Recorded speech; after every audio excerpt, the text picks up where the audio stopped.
busca como medida, encontro como chegada e como ponto de partida.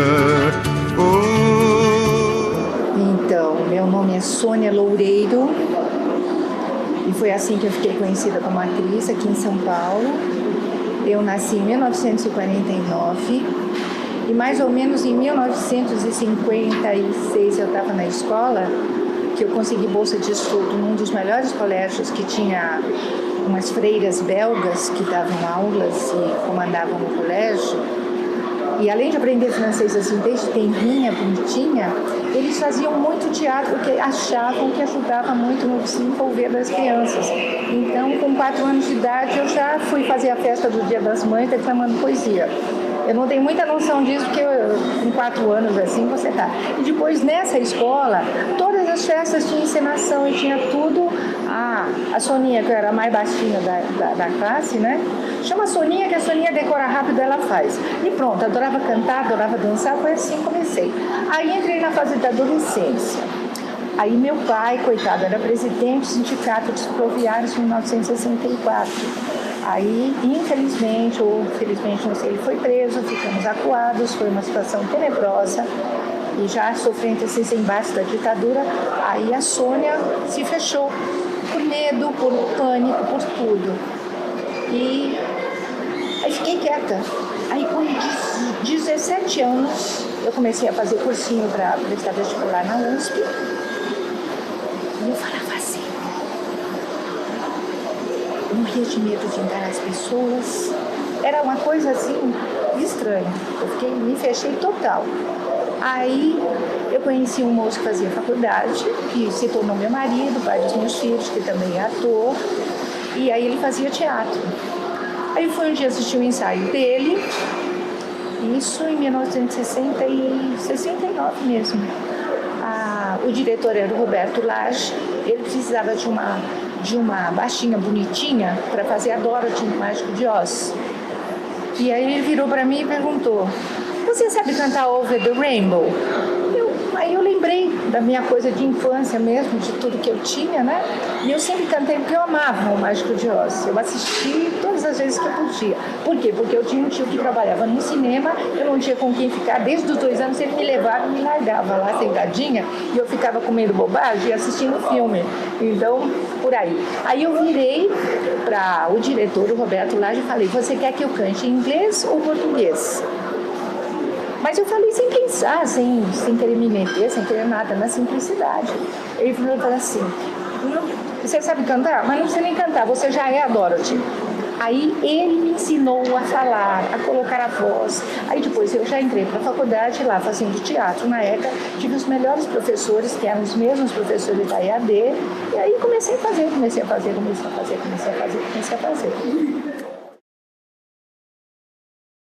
Foi ir no Teatro de Arena assistir os espetáculos do Boal. Assisti o Molière feito pelo Guarnieri, pelo Milton Gonçalves, que a Diniz Fage, que era aquele pessoal bonzinho, que eram todos do Teatro de Arena. Aí conheci o Luiz Carlos Arutin, que era ator de lá também, que dava curso de teatro. Aí comecei a fazer curso de teatro com ele para aprender mais a técnica da coisa. Aí eu já estava fazendo teatro infantil e tudo, mas eu queria aprender mais. Aí fui também, consegui conhecer o Cláudio Corrêa Castro, que tinha um curso excelente do Teatro Paiol, que era administrado pelo Paulo Goulart e Anicete Bruno. Aí fui lá, trabalhei com eles também e fiz curso de teatro com eles, até que eu fui assistir o Castro Alves Pede Passagem e fiquei estática na cadeira, completamente eletrizada, pirada, enlouquecida, e falei pro amigo que tinha ido comigo, falei, Gui, eu vou fazer este espetáculo. Uma série de circunstâncias, eu consegui fazer um teste e fui aprovada para fazer o personagem do Castro Alves pequeno, a Chacrete e uma das amantes do Castro Alves. E aí nós ficamos 1 ano e tanto viajando pelo Brasil com o espetáculo. E aí voltei para São Paulo, a Ruth Escobar estava montando a Missa Leiga para ir para Portugal, durante a repressão lá também. Aí eu já achei o máximo e tudo e fui. Aí estou eu lá em Portugal, fazendo a Missa Leiga, produção da Ruth Escobar. Ficamos 3 meses trabalhando por lá, estávamos na cidade do Porto. Eu recebi um telefonema, quem era? Tião Francesco Guarnieri, dizendo: Sônia Loureiro, você tem 3 dias para estar aqui no Brasil, porque vão começar os ensaios do Grito Parado no Ar, e eu fiz um personagem para você que é a Mara. Então o Otton, a Marta e eu e o resto de turma que você ainda não conhece, tá todo mundo te esperando. Aí deu o endereço da casa da Marta, tudo direitinho, era no Bexiga, eu conheci e tal. Aí eu enlouqueci lá. Aí eu corri para cima e para baixo e pedi. A Ruth Escobar não queria liberar, o pessoal da produção não tinha passagem de avião para mim. Eu fiquei em pânico absoluto. Aí eu corri, nessa época eu não sei, por cargas d'água, estava namorando o Paulo Saraiva, que era filho do embaixador de Portugal aqui no Brasil. Aí eu liguei chamando pro Paulinho, expliquei, o Paulinho ligou pro pai dele. Aquela coisa, né? Sempre acontece. Rapidinho, arranjaram um carro, me tiraram do Porto, me levaram para o aeroporto, embarquei. Aí na terça-feira de carnaval de 1971, começamos os ensaios do Grito Parado no Ar. E foram 3 anos e meio de sucesso. Estreamos em Curitiba, no Teatro Guairinha, que tem o Guairão. Estreamos no Guairinha porque Guarnieri, sabe, um cara comunista, esse pessoal dele, aquela coisa assim. Aí quando as pessoas assistiam o espetáculo, era um espetáculo cheio de vida, cheio de emoção, cheio de esperança. Aí as pessoas piraram, aí foi bom. Aí viajamos o Brasil todo, estreamos aqui em São Paulo no Teatro Aliança Francesa, ficamos 1 ano e meio aqui, fomos para o Rio de Janeiro, ficamos lá no Rio de Janeiro, ficamos 6 meses lotados lá no Teatro Princesa Isabel, ali, um teatro que era muito conhecido por levar sempre espetáculos. E deixa eu falar uma coisinha para vocês também. Isso, voltando ao Castro Alves Pé de Passagem. Quem fazia o irmão do Castro Alves, e magnificamente bem, era o Antônio Fagundes, que nem sonhava em fazer televisão, era cabeludo, tinha um cabelo preto até aqui, magrinho, todo intelectual, sempre com um livro na mão. A gente sempre discutia muito altas filosofias e todos os grandes autores do realismo fantástico espanhol e latino-americano, que na época foi quando eles surgiram, né? Mário Vargas Llosa e outros mais.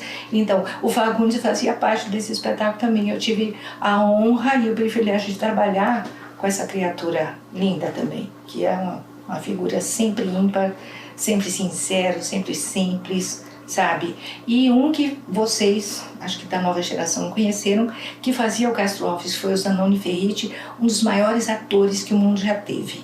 Ele levitava em cena, as pessoas ficavam babando nele. Voltando para o Grito Parado no Ar. Então, viajamos muito. Tínhamos amigos nossos na coxia, armados para nos defender do CCC.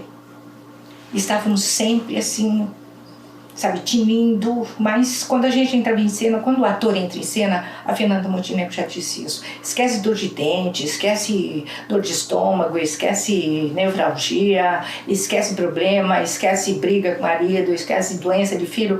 Quando a gente entra em cena, a gente incorpora realmente aquilo, e aí é uma liberação pra gente, uma libertação. Então a gente entrava em cena, fazia o espetáculo, e graças aos deuses, e graças a toda a energia positiva, é graças ao grande público que nós tínhamos, porque estava sempre lotado o teatro, o CCC nunca chegou perto da gente lá.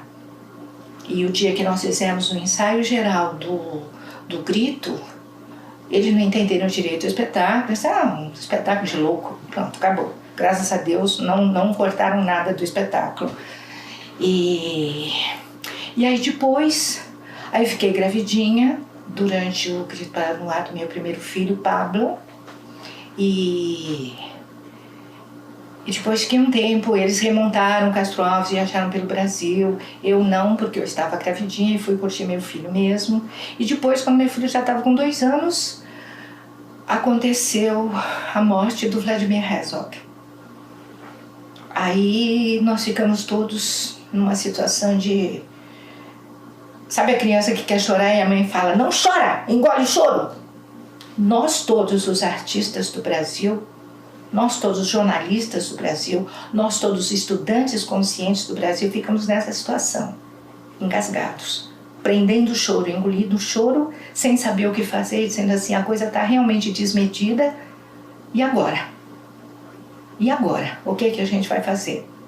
Aí, numa das noites de palestra do Guarnieri com os amigos dele, curtindo coisas, junto com o Fernando Peixoto, com o Edu Lobo, que estava sempre na casa dele, com o Chico Buarque, que estava sempre na casa dele também, ele teve a ideia de escrever uma lenda espanhola medieval sobre um revolucionário da época contra os senhores feudais, chamado Birdo.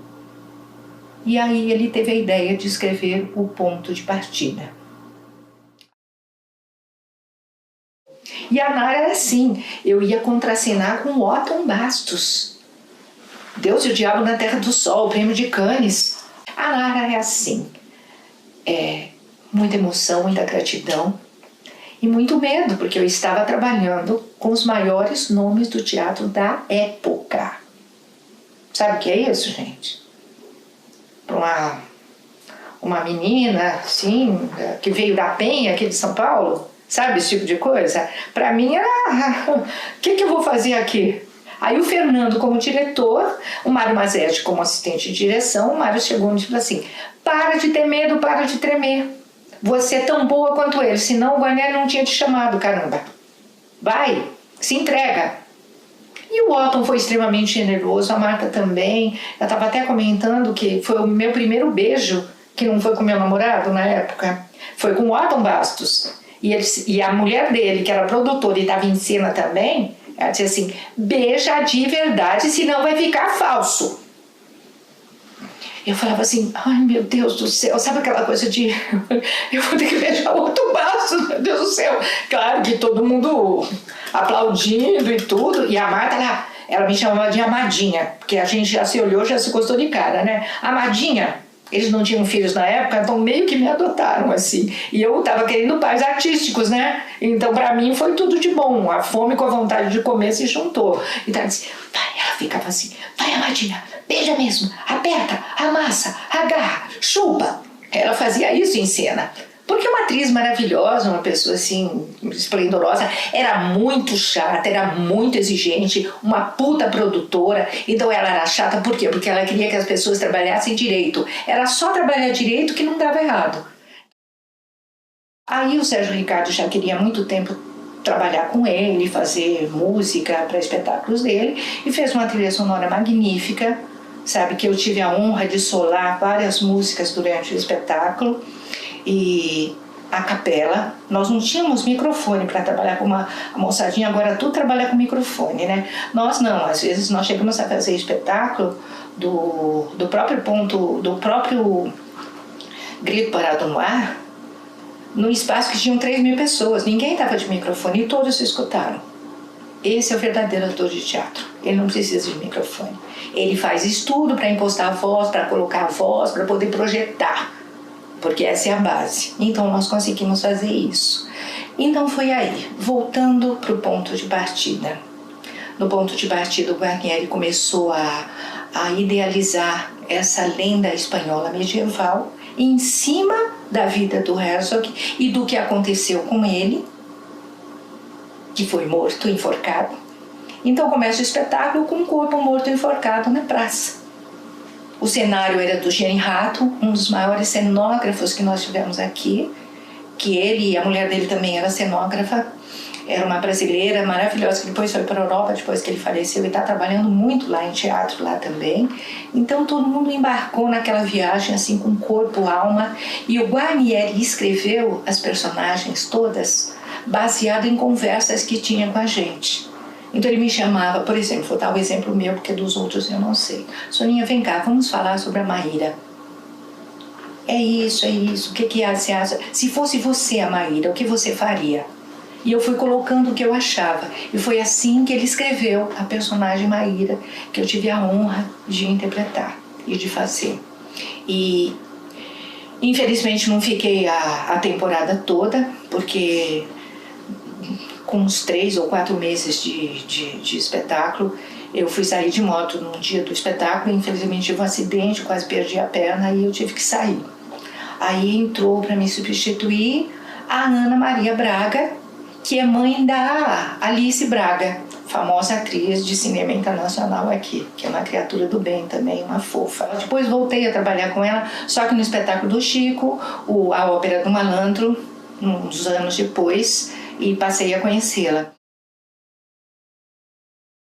Olha, nós éramos todos irmãos, nós éramos todos ligados e absolutamente empenhados em contar essa lenda para o povo, para eles entenderem o que estava acontecendo de verdade. E funcionou, viu? Porque nós tínhamos espetáculo no Taíbe, que é um teatro longe, hoje já está fechado ali no Bom Retiro. Lotávamos todos os dias, tínhamos que fazer sessão extra às vezes de segunda-feira. O público entendeu, adorava. E, por exemplo, da equipe toda, os técnicos sempre foram os técnicos que trabalharam com a gente, que foi o Bira, era o Zé Alfredo, tinha um outro menino lá, que era o Max, que é o pessoal da equipe técnica, e em cena estávamos o Sérgio Ricardo, o Guarnieri, a Marta, o Otton e eu. E nós tínhamos assim uma relação de vida, de amigos, de irmãos, sabe? Todo mundo muito ligado. Quando nós fomos fazer, porque nós éramos obrigados a fazer um ensaio geral para a censura, que vinha o chefe geral lá dele, esqueci o nome dele, porque realmente era uma criatura totalmente do mal. Depois vocês pesquisam o nome dele, porque ele era a bruxa malvada do oeste da época, com relação à arte, a tudo, porque ninguém estava fazendo nada que fosse prejudicar ninguém, mas eles achavam, né? Então veio ele com mais 15 pessoas, só que veio Chico Buarque, Ana de Holanda, Edu Lobo com a mulher dele, a Marília Medalha, quem mais estava? Ruth Escobar. Quem era na época meu Deus, que era o Mercadante, que era estudante ainda. Nós tínhamos umas 30 pessoas lá junto com a gente, e fora os amigos nossos, que era o nosso assistente de direção, que foi o Mário Mazetti, não sei se vocês chegaram a conhecer, ele já faleceu há 2 anos. O Mário foi assim o assistente de direção de todos os espetáculos do Guarnieri, de todos os espetáculos de produção do Otton e da Marta. A gente era tudo, desculpa a expressão, todo mundo cagado para esse tipo de coisa. Lá éramos artistas. A gente queria expressar pela emoção, pelo olhar, pela vibração, sabe, pela energia. Não sabiam fazer outra coisa. Mas e aí o que o Guarnieri disse, não escamotei em nada. Sejam verdadeiros em todos os sentidos. Vamos ser verdadeiros. E o Fernando, como diretor também, o Fernando era louco, ele ficava nervoso, ele fumava um charuto atrás do outro. Era uma pestilência no teatro, vocês não iam aguentar, só de pensar me dá vontade de tossir, mas você vai fazer o quê, né? E o Edu Lobo, tadinho, eu lembro dele. Ele estava com fome e mandou trazer um quibe porque lá no Bom Retiro é tudo loja de comida árabe, né? Ele mandou trazer um quibe para ele comer. Aí foi comer o quibe, ele estava tão nervoso que caiu o quibe, sujou toda a roupa dele. Eu lembro que ele tremia, coitado, ele tremia. Aí a mulher dele falou assim, melhor você tomar um café, um suco, alguma coisa.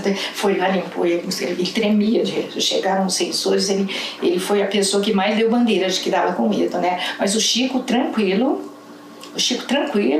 ele era bem zen, ele não falava com quase ninguém, ele era super fechado na dele. Hoje em dia ele está até mais extrovertido, né? Mas na época ele era super fechado na dele. Ele estava lá como dizer, estou aqui e daqui eu não vou sair. A Ruth Escobar, não sei se vocês já tiveram alguma notícia sobre ela, ela era completamente alucinada. Ela entrava dentro da sala do Maluf e disse assim, eu quero 200 milhões de verbas para trazer todos os teatros amadores da América Latina no Teatro Municipal. Por quê? Porque você vai ganhar isso de prestígio. Ele conseguia. Ela ia para Brasília, depois ela foi deputada, entendeu? Morreu de Alzheimer, acho que foi o ano passado, né? E foi bem triste o desenrolar do fim da vida dela. Mas foi uma das maiores produtoras e uma das pessoas que menos teve medo aqui dentro. Ela tirava as pessoas da cadeia. Ela ia lá, mexia com os generais, com tudo, e tirava as pessoas da prisão. Então estava a Ruth lá para segurar. E o Guarnieri disse assim, não, sem medo, vamos fazer, esquece que tem gente aí. E fizemos. Eles não entenderam nada, acharam que era uma história chata, coitada da moça, teve que abortar no final, coitadinha da mocinha. Ainda o censor disse assim, nossa, que personagem triste, você não fica chateado? Eu falei assim, não, porque eu tenho um filho de 2 anos e meio de idade, super bem, super bom, então e o ator separa essas coisas, né? O censor veio falar comigo isso assim, nossa, um personagem triste. Ele ficou mais impressionado com o fato de eu ter que abortar, que eu abortava no final do espetáculo, a minha mãe vinha e fazia um aborto em mim no final do espetáculo, do que com... Então você vê, eles eram extremamente ignorantes, extremamente sem sensibilidade, mas quando você faz uma pessoa com sensibilidade para essas pessoas tacanhas, eles... É bonito o espetáculo. Acharam o espetáculo feio. É bonito, liberou tudo, não foi nada censurado o espetáculo. Não tenho para a cabeça somente o verso brejeiro, rimo no chão da senzala, quilombo com cativeiro, lerê.